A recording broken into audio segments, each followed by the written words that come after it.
Salut chers amis en Jésus-Christ et bon dimanche à vous tous. Nous méditons autour du troisième dimanche de Pâques, l'année B, autour du thème toujours en accord avec le message de la résurrection. L'Église nous propose Actes des Apôtres, chapitre 3, verset 13 à 15, 17 à 19. Première lettre de Saint Jean, chapitre 2, verset 1 à 5. Et l'Évangile selon Saint Luc, chapitre 24, verset 35 à 48. Et toujours en accord avec le message de la résurrection. Tant que notre époque ne comprend pas ou n'apprécie pas la puissance de la résurrection, nous ne pourrons pas facilement atteindre le niveau où nous pourrons chanter que les choses ont changé dans notre vie. Parce que nous sous-estimons la puissance de la résurrection. Il y a ce qu'on appelle l'impact de la foi et de la force de la résurrection. En quoi consiste la puissance de la résurrection? Qu'est-ce qui fait cette différence? Ou quand les choses sont différentes, qu'est-ce qui indique que les choses sont différentes? Il s'agit de marcher avec Jésus, l'être que la puissance de la mort n'a pas pu retenir dans la tombe. Il s'agit de partir sur la sainte influence, sous la sainte influence de Jésus-Christ, celui qui est saint et juste, et de lui permettre de toucher notre vie, notre état impur et injuste, parce que nous sommes des pécheurs sauvés par la grâce. Comme un enfant qui craint une piqûre lorsqu'il est malade, ou qui craint d'avaler des médicaments amers, nous devons nous débarrasser de notre peur de piqûre de Jésus qui touche directement notre état malade, ou d'avaler ces médicaments, ces comprimés qui guérissent comme la parole de Dieu le fournit. Aujourd'hui, en parlant de l'influence du message de la résurrection, nous allons voir ce qu'on appelle l'herbe amère de la parole de Dieu. En quoi consistent les herbes amères? Nous sommes sauvés par la grâce parce que quelqu'un a porté le poids de notre faute. Après sa résurrection, et 8 jours plus tard, Jésus a donné un cadeau de la résurrection à ses disciples blessés et découragés. Et qu'est-ce qui s'était passé? Il leur a donné le don de la paix. Il les a envoyés comme le Père l'a envoyé. Il leur a donné l'Esprit Saint. Il leur a demandé en 4e position de pardonner le péché, l'offense. Il a restauré la paix. Il a envoyé comme le Père en donnant troisièmement l'Esprit Saint. Et aussi, il a confié la charge de sanctification à travers le pardon.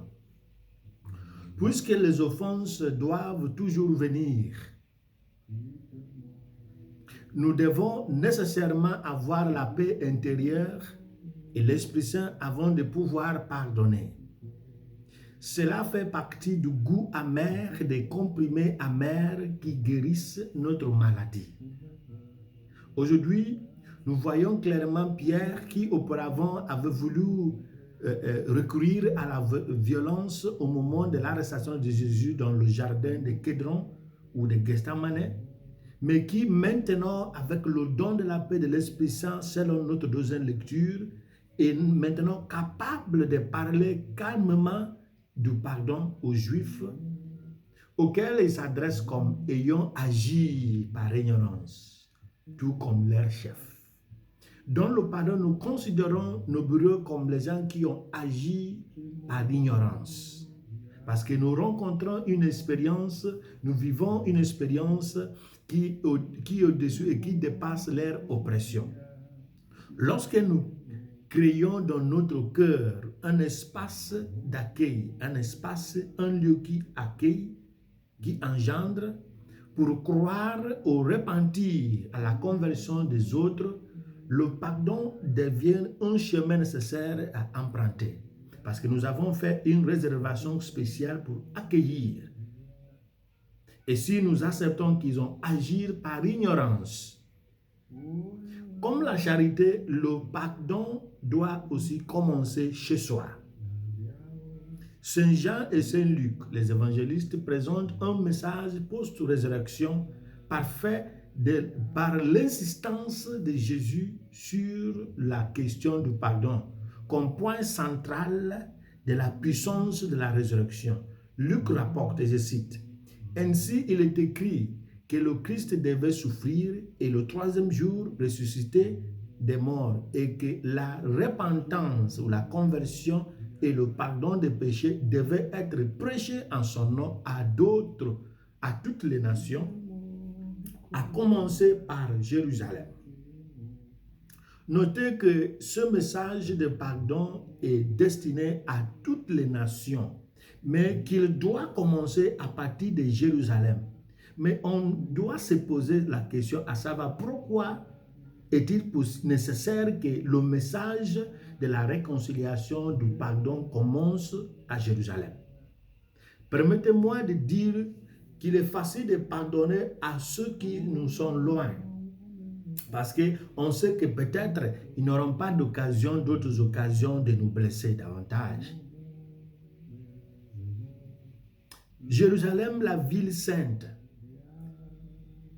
c'est une ville qui fait taire les saints et verse le sang des prophètes. En tant que telle, elle doit retrouver son statut originel de ville sainte avant que le message ne porte ses fruits à l'extérieur. Nous avons pu constater qu'avec le premier concile de Jérusalem, selon Actes chapitre 15, Jérusalem a servi de siège au message authentique concernant la circoncision des païens convertis à la foi chrétienne, selon les enseignements des Juifs qui ont insisté que les païens doivent accepter la circoncision avant d'être vraiment et authentiquement chrétien. Et ce problème a dépassé Paul qui s'est rendu à Jérusalem pour consulter les anciens. À travers cette consultation, Pierre a pris la parole et Jacques a tranché en stipulant ce qu'il faut faire. Parce que Jérusalem a repris son authenticité d'un siège de bon enseignement. Pour ceux qui sont sauvés par la grâce comme nous, et qui peuvent chanter avec moi que les choses sont différentes maintenant parce que nous avons donné notre vie à Jésus et parce que Jésus nous a sauvés. Jean nous enseigne qu'ils se tiennent à côté des écrits comme un rappel pour nous afin que nous ne tombions pas dans le péché. Néanmoins, parce que notre vie sur la terre est comme un footballeur qui est sélectionné pour jouer pendant 90 minutes, dans le but de marquer quelques buts. Il arrive qu'il ne termine pas les 90 minutes sans salir sa tenue de sport ou, si vous voulez, mouiller son maillot. Ou sans recevoir de dures attaques, des marques très dures. C'est pourquoi Jean nous présente Jésus et j'ajoute, essayons dans notre vie chrétienne au quotidien de rapporter nos cas au juge avant l'arrivée de l'accusateur. Parce que l'accusateur ne nous accuse pas sans preuve. Une fois que Jésus, le juge de la Cour suprême de Dieu, nous a donné raison, que nous soyons arrivés ou non devant l'accusateur ou avant l'accusateur, il nous permet un tête-à-tête à la manière des femmes adultères. avec lui, au cours duquel il nous dit d'aller et de ne plus pécher. Le mot d'envoi va et ne pêche plus, c'est dans Jean chapitre 8, verset 1 à 11, est une grâce, est une force divine que nous recevons après une conversion venant de la confession sacramentelle. Mais il faut noter que cette phrase d'envoi va et ne pêche plus trouve sa place à condition que nos confessions soient sincères, soient claires, soient complètes, soient précises, en d'autres termes, soient valides. Et c'est ça le message, le don de la résurrection. Toujours en accord avec le message de la résurrection. La réconciliation, Dieu qui a tant aimé le monde, envoya son Fils afin que quiconque croit en lui ne sera pas condamné, mais aura la vie éternelle. Par sa mort et par sa résurrection, Dieu a réconcilié le monde avec lui-même et nous a donné l'Esprit Saint pour la rémission des péchés. Et son Esprit Saint pour la bénédiction et la sanctification de toutes choses, y compris toute personne. Que par le message de la résurrection, que Jésus nous fasse grâce de lui laisser un temps de nous transformer afin que nous puissions, comme Jérusalem, que nous puissions être le porteur de message, parce que le message nous a auparavant transformés. Que nous soyons des transformés du message de la résurrection et que nous devenions des porteurs et des porteuses de ces messages. Et que Dieu nous bénisse, le Père, le Fils, le Saint-Esprit. Amen.